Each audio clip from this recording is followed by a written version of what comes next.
Um, Hello, everyone. Thank you for joining us on GuruFocus Value Insights.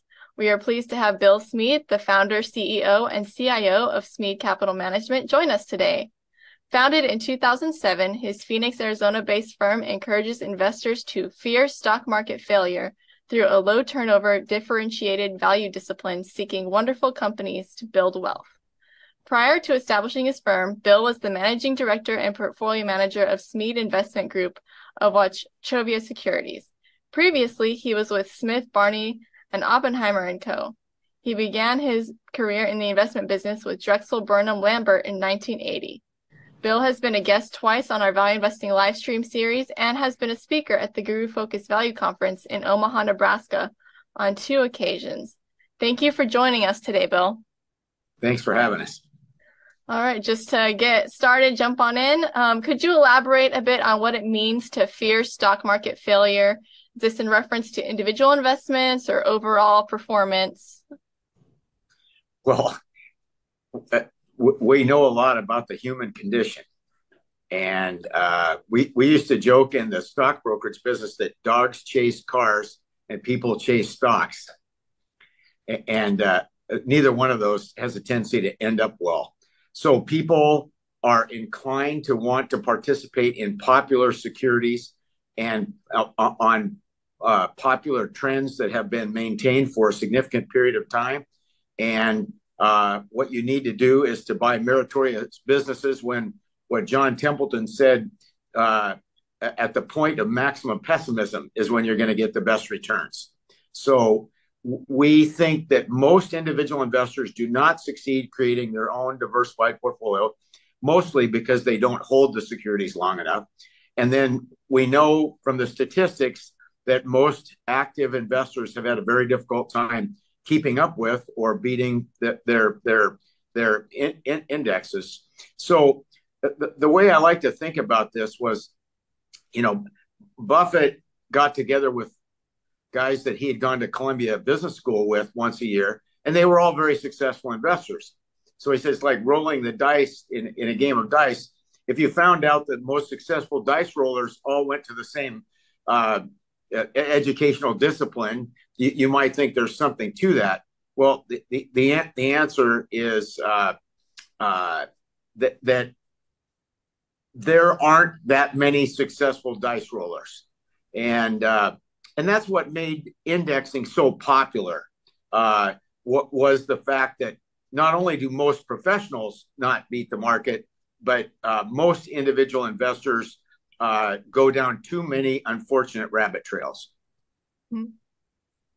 That makes sense, definitely. I think there is a lot of options out there, and so a lot of people sometimes, especially if they're just starting out, they don't know what they're doing. So that's great. Great advice to give us some direction there.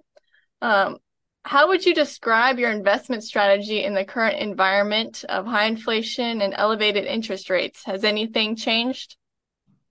Yeah, things changed for us in April of 2020 when we received a chart that showed that commodities were the cheapest relative to common stocks as they've been for 220 years in the United States.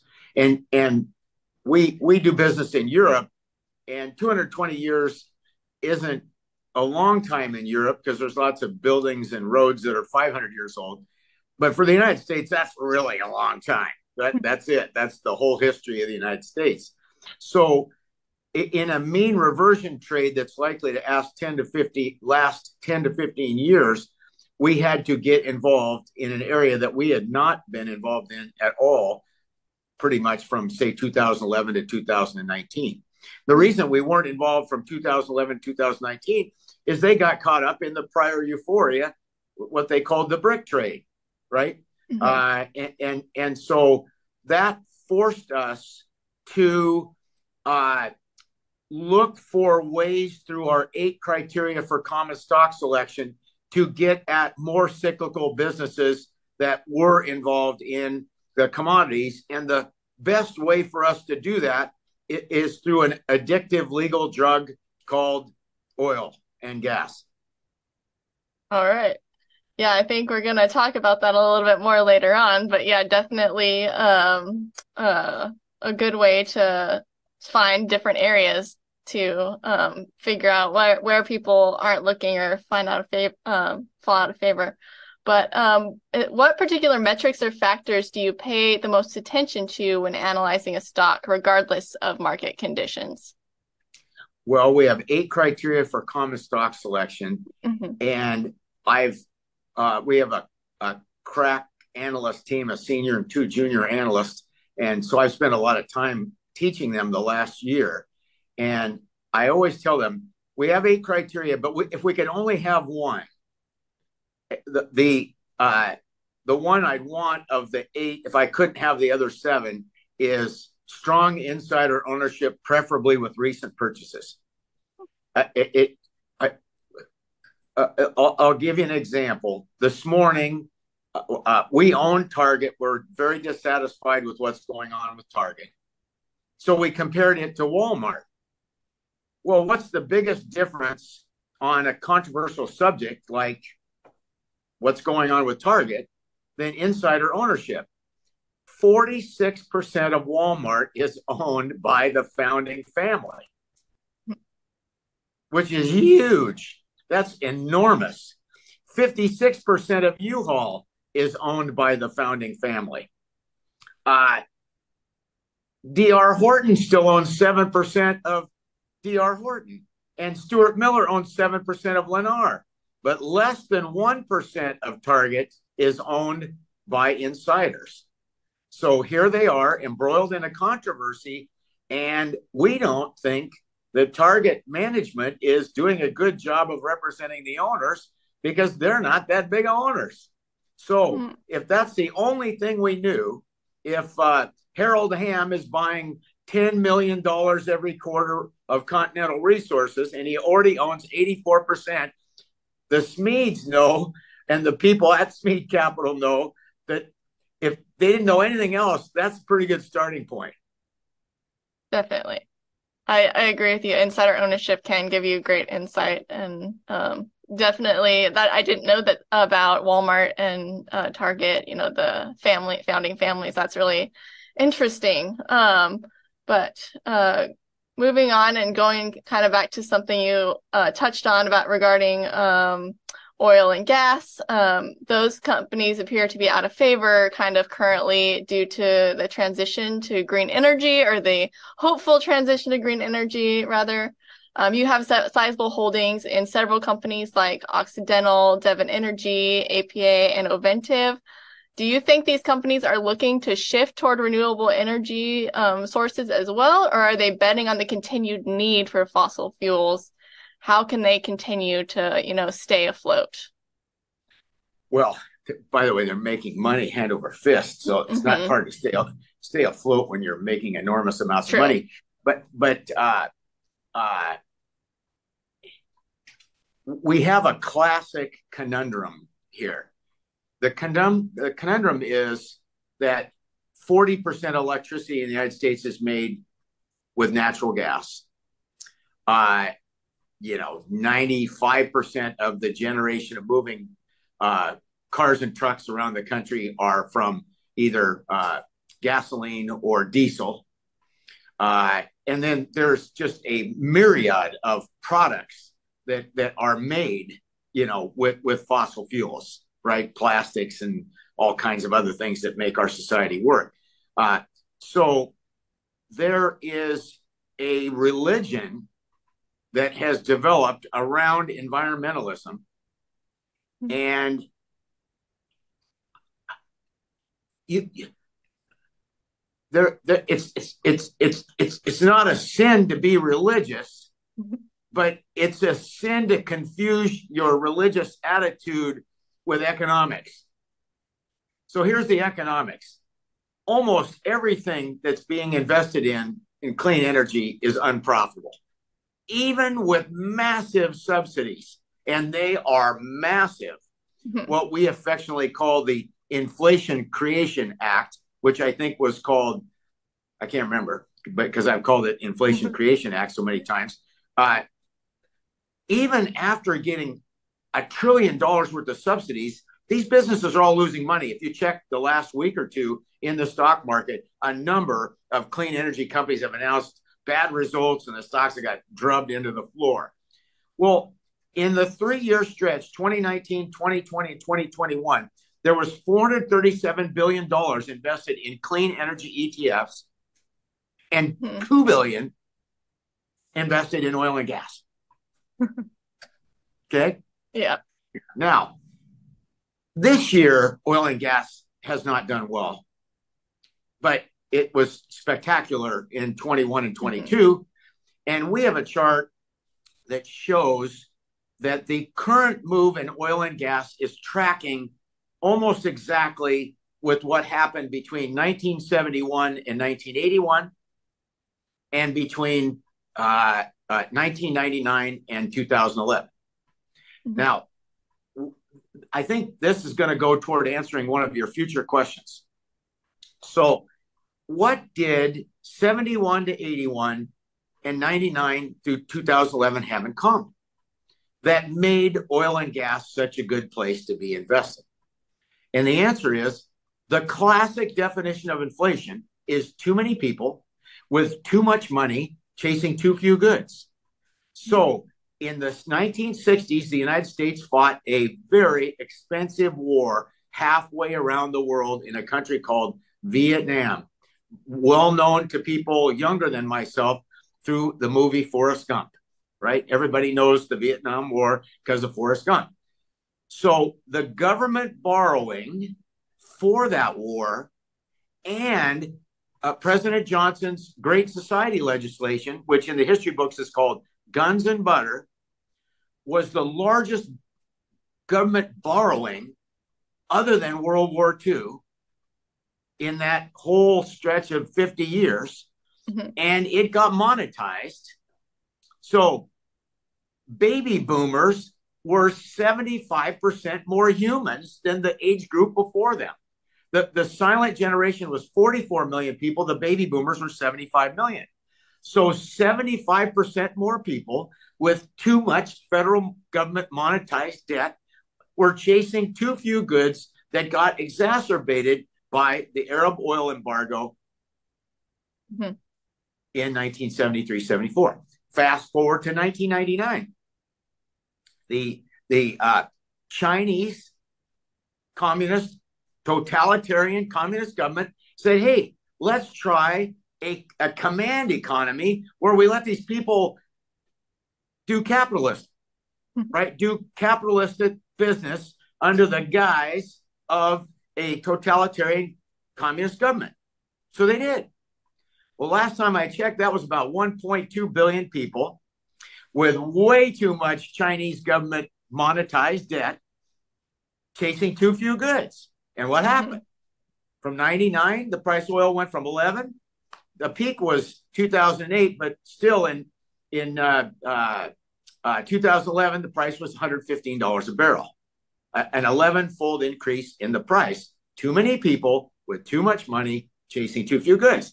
Now, fast forward to today. There are 92 million millennials replacing 65 million Gen Xers. It's not as huge as the baby boomer group, but it's 40% more humans. And what happened is, all of a sudden, we get in COVID, $10 trillion of federal government debt gets monetized, and those millennials start doing a whole bunch of necessity things that they'd never done before. But like they'd never not lived in an apartment in the large city. They had never done anything other than eat Chipotle burritos, drink craft beer or fancy whiskey, take Tuscany vacations, and pay a lot in rent and taxes, and travel like crazy. Okay, those were all their money other than taxes and rent all went to discretionary spending, and COVID hit, and all of a sudden they were bombarded by necessity spending. Too many people with too much federal government monetized debt chasing too few goods, exacerbated by supply chain issues, ridiculously low price of oil because of Saudi Sunday. Saudi Sunday in March, April of 2000 was to this cycle what the Arab oil embargo was. And now you throw the Ukraine war and the trouble in Israel and you basically got a replay of the 1970s going. Mm-hmm. Makes sense. Thanks for that. And this kind of piggybacks off part of what you said. And it's not one I sent you, but I just thought of it while you were talking. Do you think, part of that, there's a big push for EVs, and there's lots of, subsidies for that. Do you think, and it kind of looks like they're suffering too, just based off numbers, like they're not moving the sales as much as they would like. So I think that also kind of ties in, don't you? Well, see, here's the weird thing. Mm-hmm. We're not negative on mm-hmm. clean air. Right. We're not negative on the energy transition. Mm-hmm. But we think everybody's making a huge mistake on what is the electricity going to cost. Right. So we have a chart that shows that electricity doubled in price the last 7 years in California. And whatever happens in California kind of ends up happening everywhere. Mm-hmm. They're kind of a trendy, they're in control of most of the media in LA. Mm-hmm. So whatever you see kind of originates in California. So electricity has doubled in price. Let's just fantasize for a minute and say that in 10 years, 50% of the cars on the road are electric. Well, so I'm in London about a month ago, mm-hmm. and the cab driver's got a plug-in hybrid. Mm-hmm. So I'm going from the London airport into town, and I got 35 minutes to visit with the guy. I said, "Tell me about the economics of your vehicle." And he says, "Well, my electricity is more expensive than my gasoline."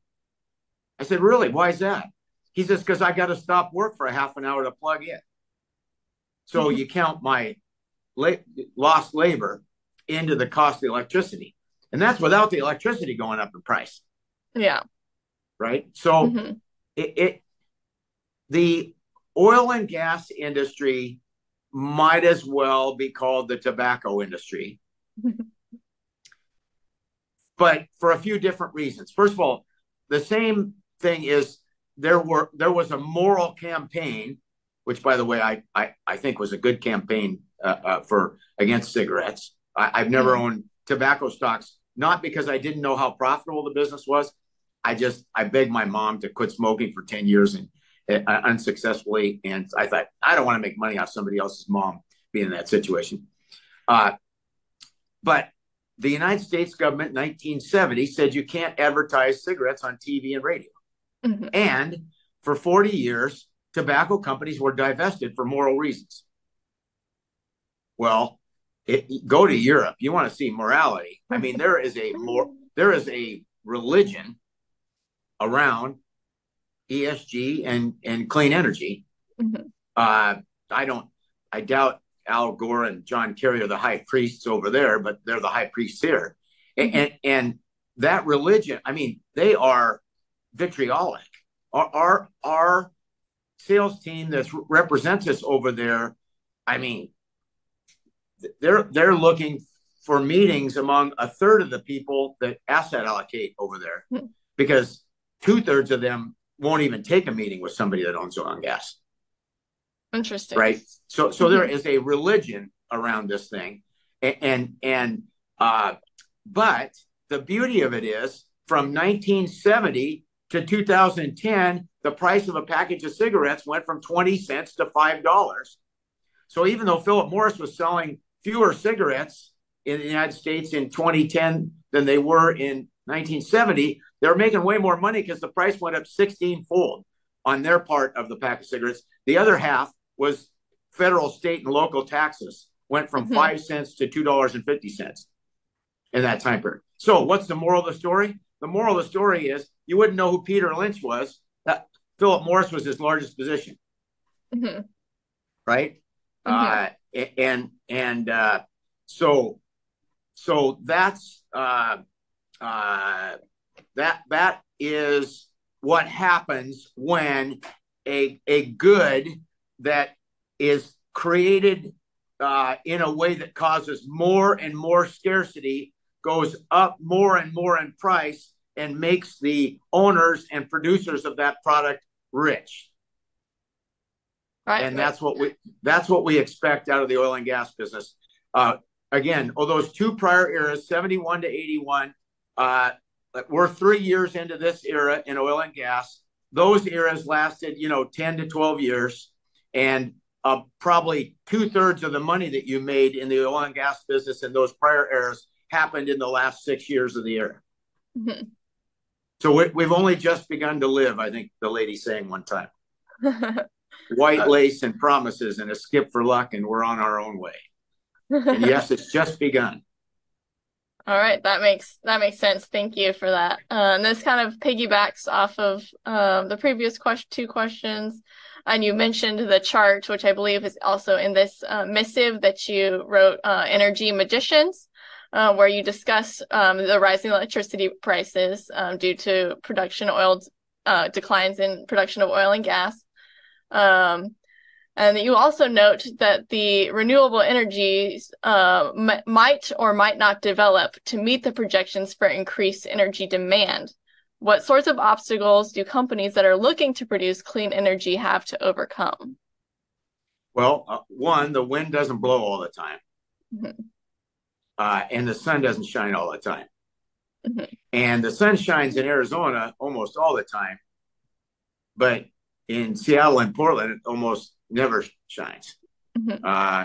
And they don't call Seattle the windy city. They call Chicago the windy city.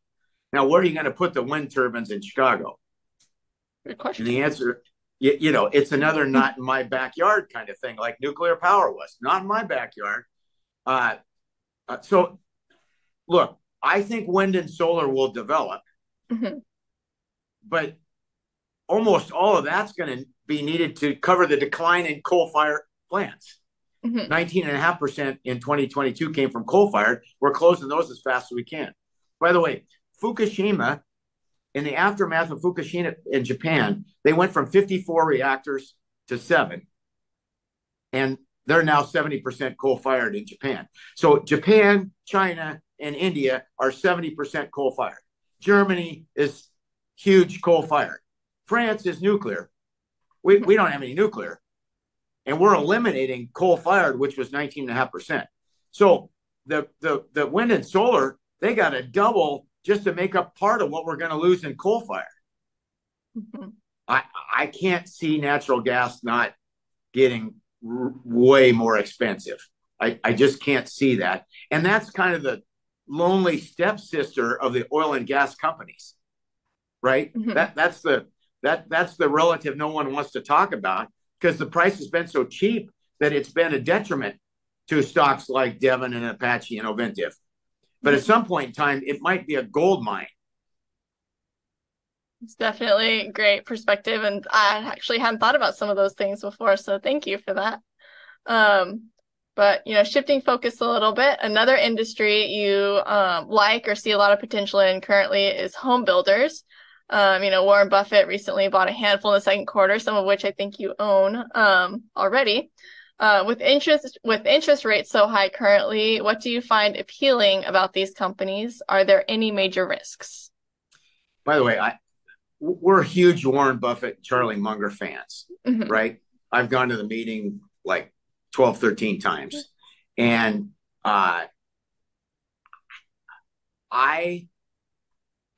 you have no idea how professionally pleasing it is to have Warren paying more than twice what we were paying to buy his Oxy.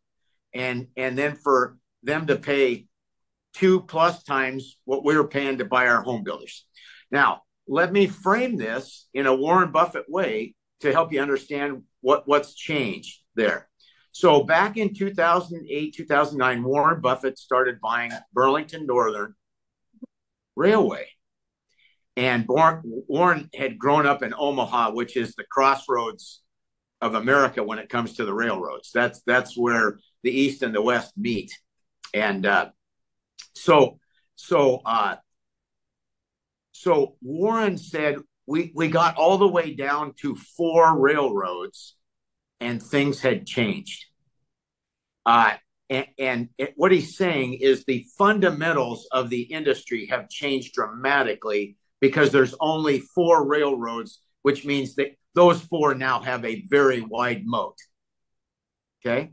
Mm-hmm. What happened in the home building industry is that kind of massive shift. So I'm going to take you back 30 plus years. There was a builder out of Washington, D.C. by the name of Ryan Holmes, and they went bankrupt in the S&L crisis era of the late 80s and early 90s. And they reconstituted the company, and they moved to what is called the land light model. And nobody paid much attention to that for a long time. But we ran into them in 2012 and 2013, and we invested in NVR is the symbol. That's the name of the company too, mm-hmm. NVR, and the symbol's NVR. And they have 100% land light model, which means they don't buy any raw land and they don't develop any property. They take out 6-month options on lots that have been developed by somebody else to build on. So what happened was, over the course of the last 10 years, the two largest home builders, D.R. Horton and Lennar, looked at that and said that there is a great thing to do. So today, Horton is 80% land light and Lennar is 75% land light. What that does is takes away a great deal of the cyclicality in the industry. Because what used to happen is every 10 to 15 years, the industry would go through an Armageddon period where things get really bad. And what you have to do is you've got debt that you've got to service, and you've got lots and raw land that becomes way less valuable in the down cycle. And you have to run that through your income statement, the grief.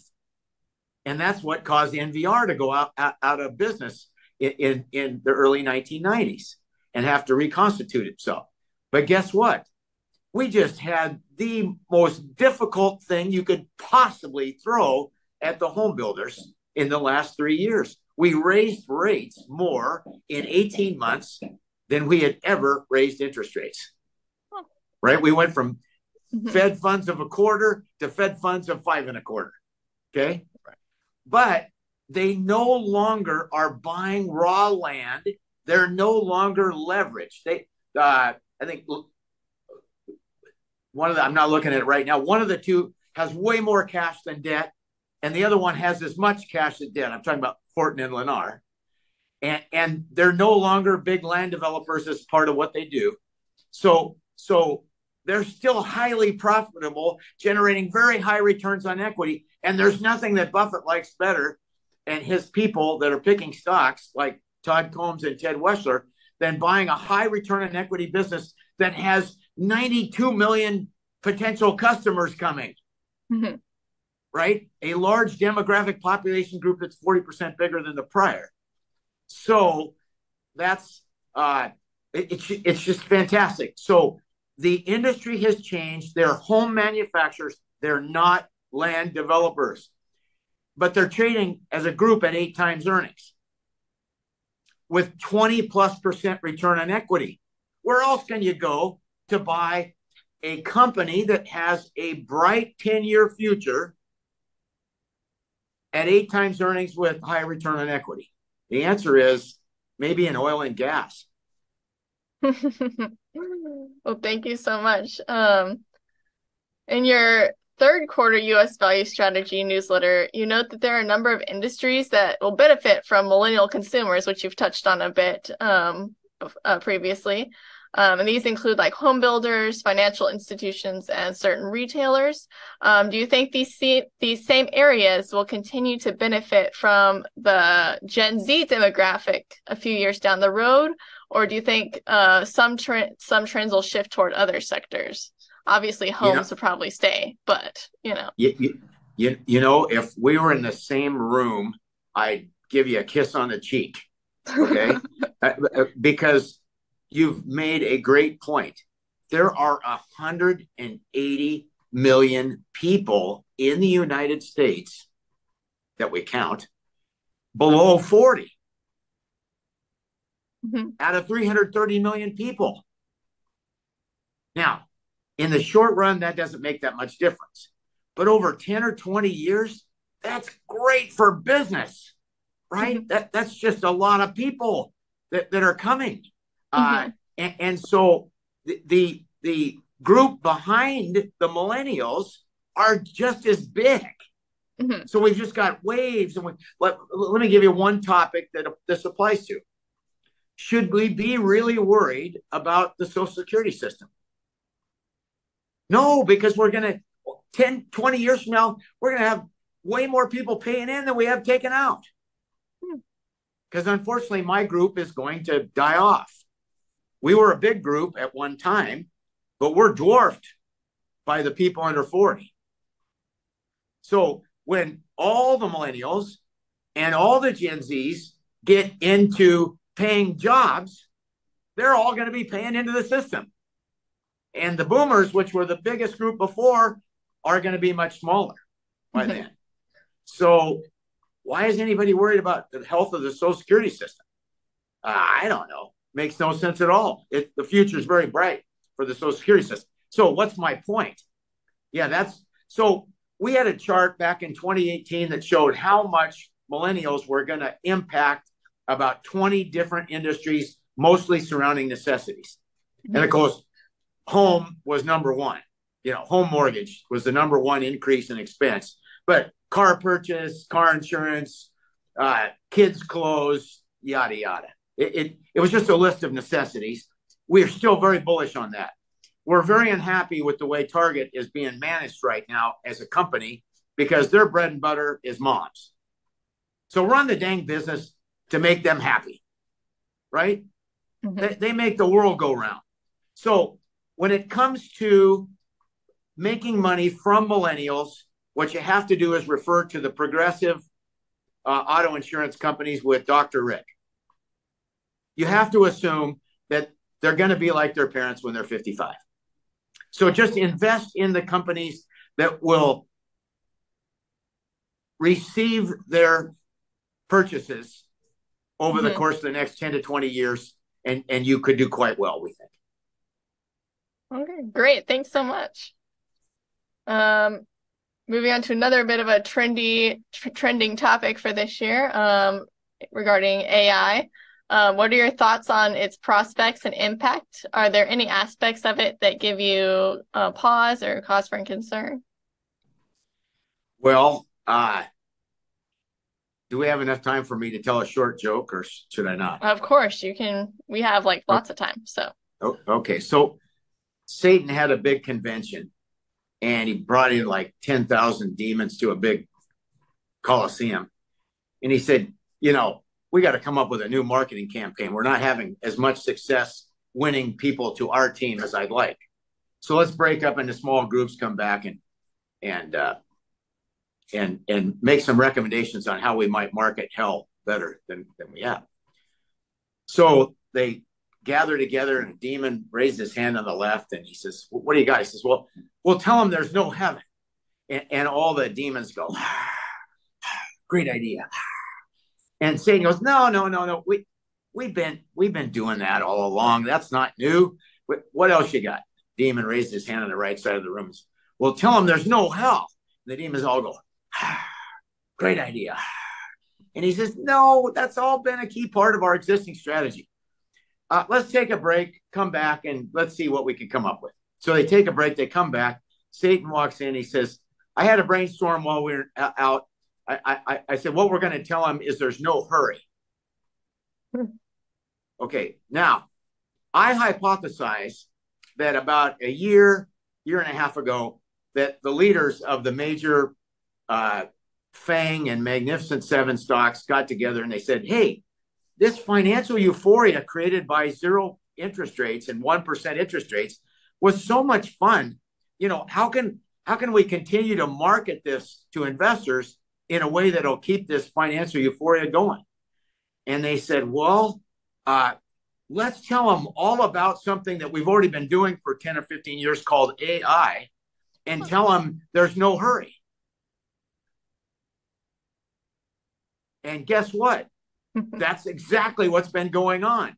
oh, you should want to own Google or Facebook or Amazon or Apple or whoever, because of all these really cool things they're going to do with AI that's going to make all this money.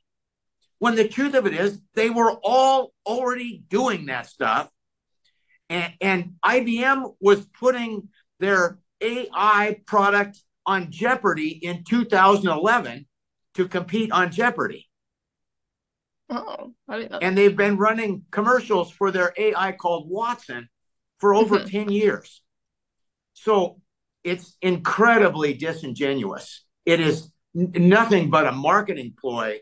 And in our opinion, there's nothing worse than keeping people sucked into a euphoria episode. Go back and ask the people that were following the Motley Fool in 1998, 1999, how they feel about tech stocks after getting crushed into the rubble in 2003.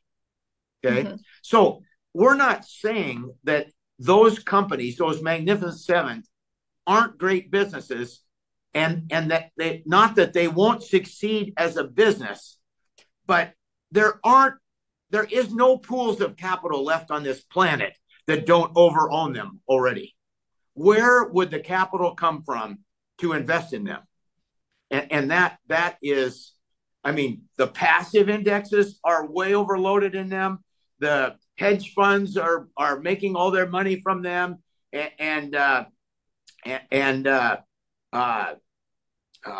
so you have to you absolutely have to avoid attempting to make money by having them at the core of your portfolio. It'd be like trying to get RCA to be a winner after the 1920s.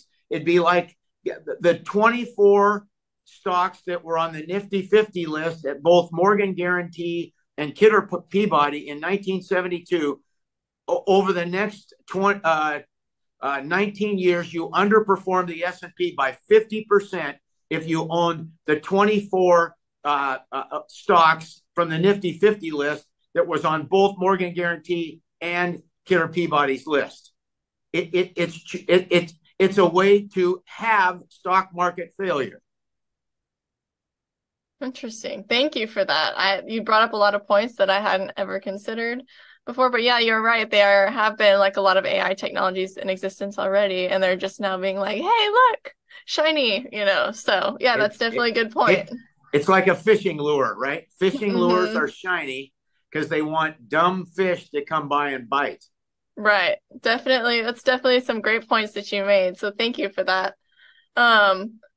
But kind of shifting focus a little bit more, are there any other sectors you see opportunities in over the medium term, like 1 to 3 years? Well, our banks have gotten very cheap. Bank America and American Express look very attractive. By the way, there's a millennial angle and probably a Gen Z right behind them. They like to travel. Even when they get married and have kids, they like to travel. And so American Express is the #1 credit card for millennials. So as they get older and higher income, it's just good for American Express. And if you look at the price earnings ratios of MasterCard and say JP Morgan and realize that American Express is maybe a half bank and half credit card processor, you blend those multiples together, you get about an 18 multiple, and that's way more expensive than what Amex is trading at. And then Bank America is down to a big discount to book value. And Bank America and JP Morgan have more millennial customers because they have the best mobile banking technology, because they can spread that cost over a larger client base 10 years ago. So they've got the deposits for the millennials, but Amex has got the credit card that they spend the most money on. All right. Awesome. Thank you for that. What is your outlook for the economy and market for the rest of this year and heading into 2024?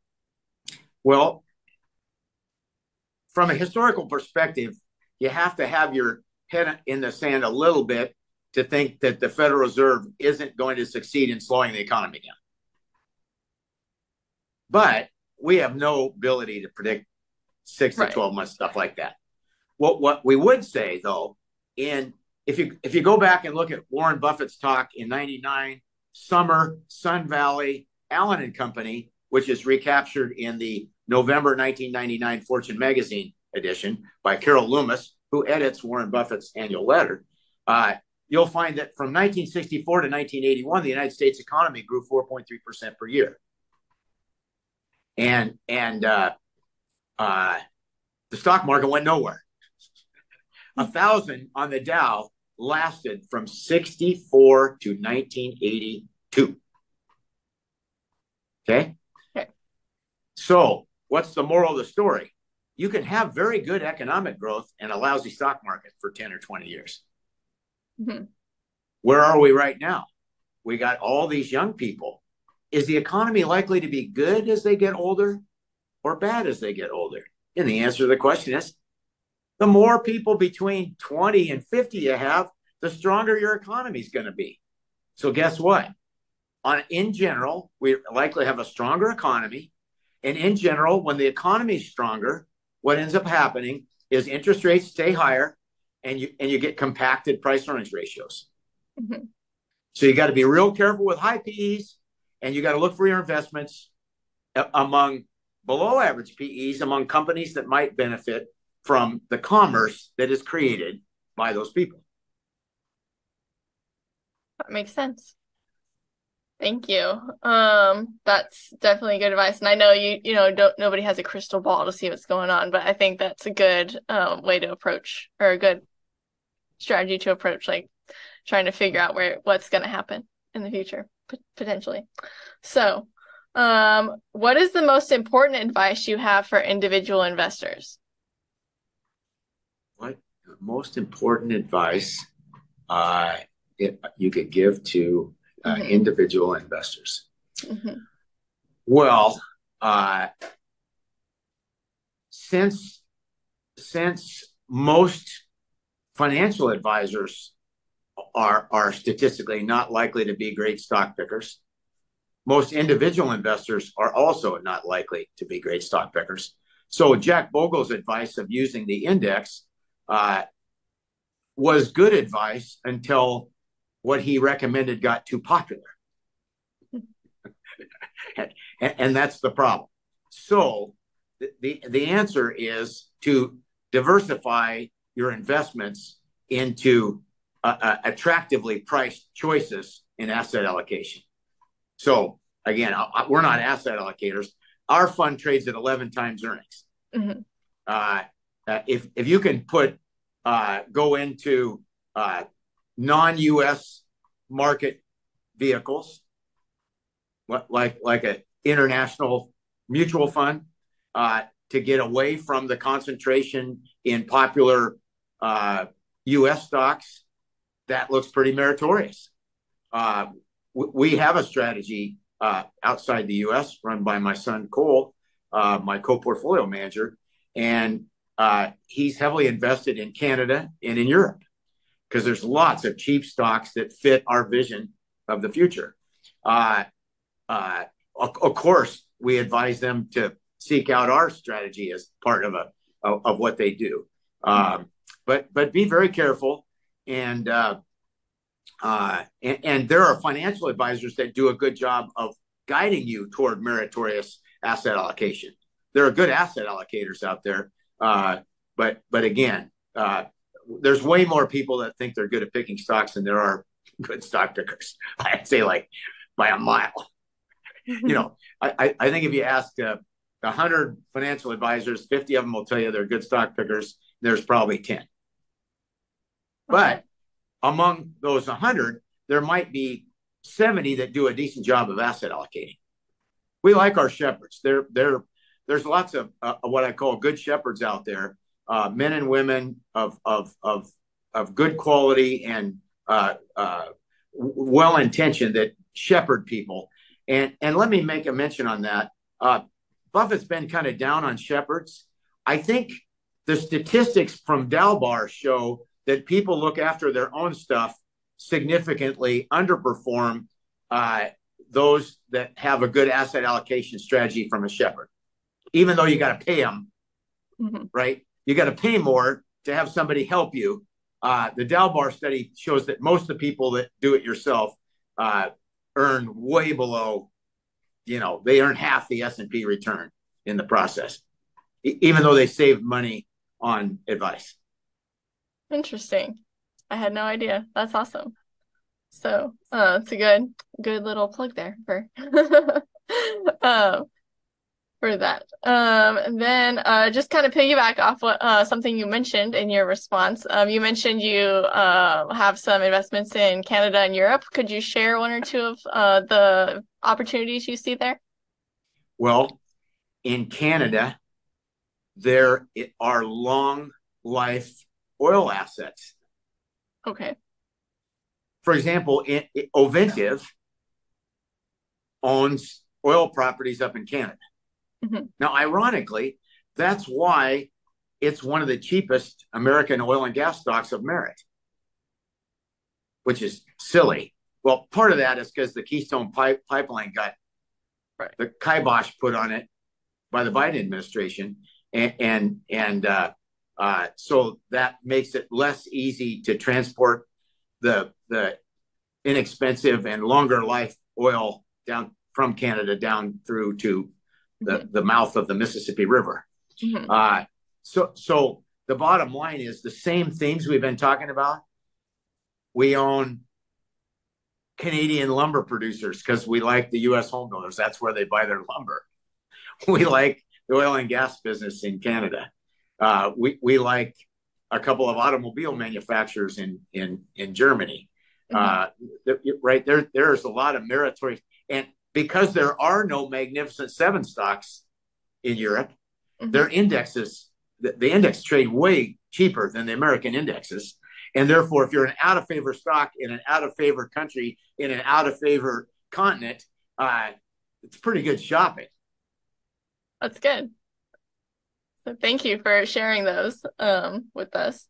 And just to round out our time here with a more fun question, whether they're investing related or not that investing is not fun, but anyway, whether they are investing related or not, could you recommend 3 books and 3 movies for our listeners to check out? And please also share why you like them. Wow. Now you're getting into some of my favorite topics. Okay, so first of all, when young people, and I talk to young people all the time that, are either already in or interested in getting involved in the investment industry, I recommend they read the Bible. They read The Intelligent Investor by Graham, and they read A Short History of Financial Euphoria by John Kenneth Galbraith, who was a Harvard professor, but also the key economic advisor to both the Kennedy and Johnson administrations. It's a 125-page book. You read it right now. It takes 2.5 or 3 hours to read it, and you'd think he wrote it 3 weeks ago. Okay, so by the way, we did a podcast with a Catholic priest from Grand Rapids, Michigan, Robert Sirico, that wrote a book called The Economics of the Parables, and I highly recommend that book to everybody. And he basically breaks down the economics of many of the most famous writings in the Bible. So the point is that there's a lot to learn in those 3 books that be very helpful. Movies, oh my gosh, I love movies, and I end up quoting them all the time in my writing. So this latest missive this week is based on The Godfather. So obviously the Godfather 1 and 2, I count that as one movie. And the series that tells the story of making it that's out called The Offer. I count that as one movie. So I hypothesize that much like the big mafia families got together to have a peace gathering, right? And they said, hey, we want to sell heroin to people, and we need your political cover, and we'd stop fighting if you'd let us sell these drugs to people. And I compared that to the tech people getting together and saying, hey, we want to promote this AI thing like it's brand new. Are you on board with this? And then what's going to happen is what's going to go wrong with the Magnificent Seven is they're going to start cutting each other's throats. That's the moral of the story. Okay, so The Godfather. I mentioned Forrest Gump, and then it's really hard. I've got like 30 that are in my top three.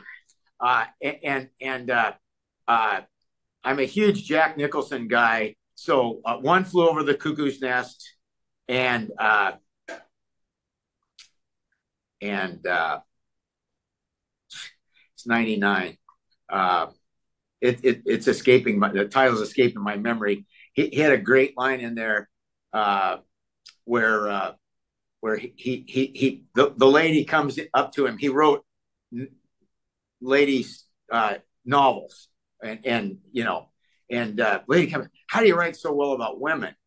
And after that he said, the fact that I understand that makes me feel really good about myself.